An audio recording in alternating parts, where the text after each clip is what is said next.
Oh, hey, Marty. All right, I just felled this guy earlier. Yes, while Marley was not in the area. Hey, girl. Are you just chilling? With this guy down, this is on the edge. See a lot of progress here. This side is pretty much done. The west side going this way. So back, you can see those trees over there. Gonna need to do those, but before long, we'll have a really nice clearing with the sun going east to west, roughly. So this guy, just wanted to explain with this tree that I felled earlier, explaining about pressure. So with any kind of tree felling or chainsawing or bucking logs on the ground, I'm no expert by any means, but I've done a lot of it now. So a lot of it's just about understanding pressure points. Otherwise, you can get your chainsaw bar pinched and stuck, which is a real pain in the ass. So it's all about where the pressure is located on the wood. So you can see that this big trunk is laying down, but it's contacting the ground at certain points. And that's where the pressure on the ground is. And then you can, for example, this hump here, right? So that piece right there is on the ground. This guy's on the ground.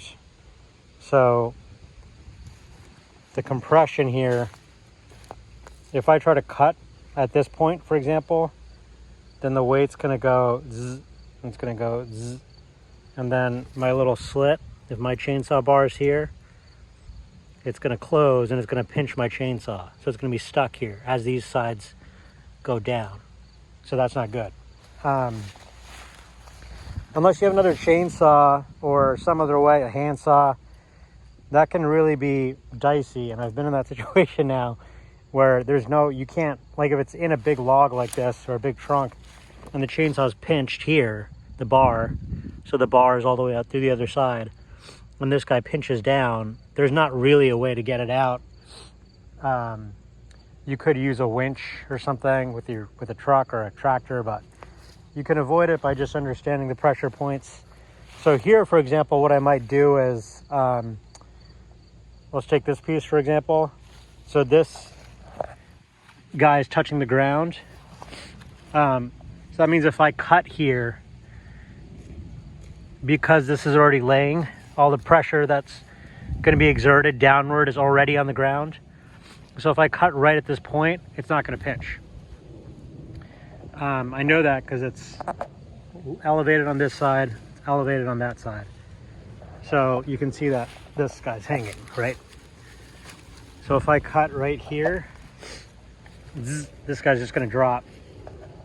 But because this part will still be on the ground, I'll still have pressure on this bump. So this piece just is another example. Marley, come here. Hey, come here. So you would think it's the same thing, right? If I try to cut here, pressure down. But the wild card here is you can see that there's a bunch of thick branches that are kind of propping this thing up. I don't know if that's enough of a prop to hold the weight of this thing, probably not.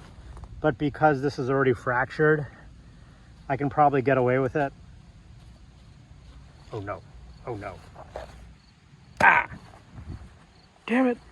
I can probably get away with it by just cutting this way. And the only other thing you gotta be careful about is when you're cutting areas that are pressured. So it's fine here, but there are situations where if you release pressure, if something's over here and laying a certain way, it can snap back. So just understanding these dynamics is important. So I will go ahead and try to do a filming of cutting right here and see what happens. I'm guessing that this piece is just going to fall that way, and this guy will likely just, I think it actually also might fall this way given where the main